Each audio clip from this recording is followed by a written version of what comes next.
He leaned back in the leather chair, voice dripping arrogance.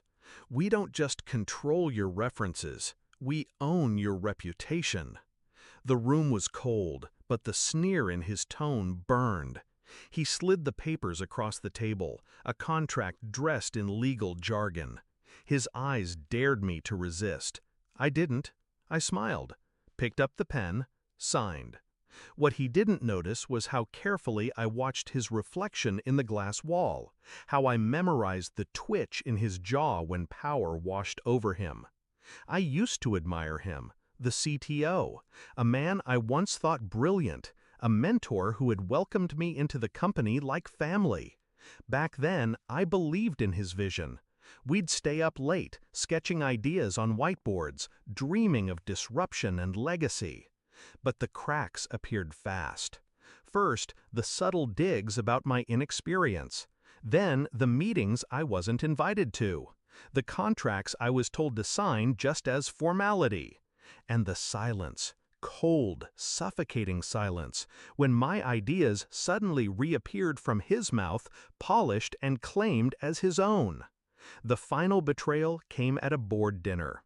He raised his glass and announced his breakthrough, the very system I had built line by line. Everyone clapped. My name never left his lips. I knew then I wasn't a partner. I was a pawn. The contract he forced on me was supposed to be the cage. Non-compete, non-disclosure, non-existence. If I left, I'd vanish. He'd scorch my name, salt the earth where I stood. So I left quietly. No fight, no farewell. Just a smile.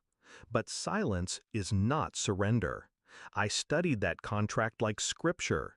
Buried in its arrogance were loopholes, messy clauses drafted by someone too drunk on ego to read fine print. I brought it to a lawyer I trusted, someone as patient and meticulous as I had become. Together, we built the skeleton of a plan. I disappeared from the CTO's radar, but I didn't disappear. I built something new. This time in shadows, no press releases, no LinkedIn noise. Quiet growth, quiet allies, quiet power. Every time a VC asked me about the old company, I played the humble ghost. Oh, just doing my own thing. Nothing serious. They believed me. They liked me. They invested. Meanwhile, I watched the CTO play emperor. He built his empire higher, louder, emptier. Investors loved the noise. Customers, not as much. A year later, the tables flipped. We were finalizing an $80 million round. The conference room buzzed with suits and signatures, cameras, handshakes, champagne chilling in the corner. That's when my lawyer walked in, a quiet man in a gray suit carrying a folder that felt heavier than stone. He laid it gently in front of the opposing counsel. "Before we proceed," he said softly, "there's a matter we need to address." The counsel frowned, flipped the folder open. Pages, dates, the CTO's signature, my old one. Clauses highlighted in yellow like open wounds. I watched his eyes skim, then stall, his brow furrow, his lips pressed tight.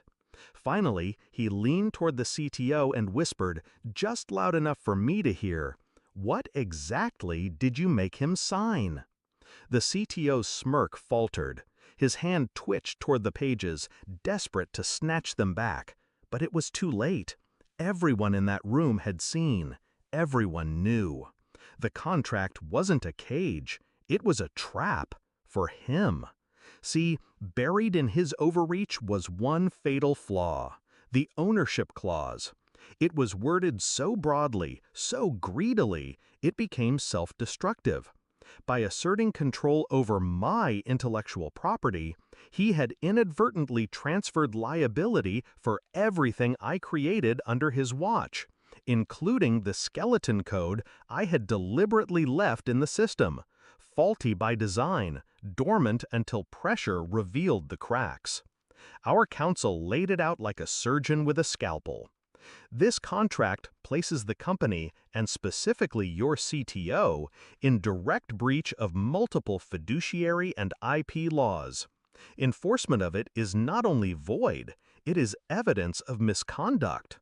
The VCs looked at me differently then, not as the pawn, not as the ghost, as the man who had just exposed the rot at the core of the old kingdom. The CTO's empire crumbled in silence. One whisper, one paper, one smile. When it ended, I walked out calm, steady. Behind me, his voice rose, angry, panicked, trying to salvage authority. No one listened. Not anymore. I didn't need to gloat. His downfall was louder than anything I could have said. Now, the funding closed. The cameras clicked. My company breathes without his shadow. And when people ask me about the past, I just smile. Because revenge doesn't always roar. Sometimes it whispers in legal ink. And sometimes the most devastating signature is the one you give them willingly.